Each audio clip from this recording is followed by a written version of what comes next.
ગઈ તારીખ 16/2/2026 એક ફરિયાદ નોંધાયેલી છે, જેમાં એક ભોગ બનનાર મહિલા અત્યારે USA રહે છે અને તેની સાથે અત્રેના લાલગેટ પોલીસ સ્ટેશન વિસ્તારમાં રહેતા એજાજ સલીમભાઈ પટેલ ઉંમર વર્ષ 32 નાઓએ તેની સાથે ઘોડદોડ રોડ ઉપર G3 ફેશનમાં ઓનલાઈન ઈ-કોમર્સ વિભાગમાં કામ કરતો હોય અને ઓનલાઈન શોપિંગ દરમિયાન તે એના કોઈપણ રીતના સંપર્ક નંબરો મેળવી અને તેની સાથે મિત્રતા કેળવેલી.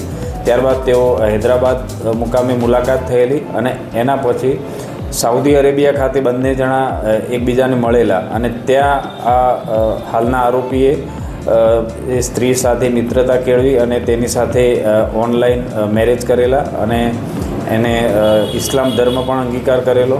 ત્યારબાદ તેઓ ઇન્ડોનેશિયા મુકામે પણ મળેલા હતા.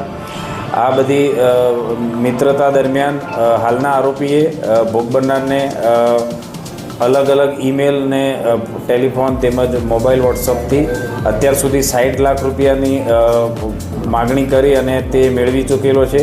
આ સિવાય ભોગ બનનારનો હૈદરાબાદ મુકામે જે ફ્લેટ આવેલો છે એ પણ તેણે ચાવી લઈ લીધેલી છે અને ભોગ બનનારના ભાઈ પાસેથી આશરે 18 તોલા સોનાના ઘરેણાં પણ અત્યાર સુધી લઈ લીધેલા છે.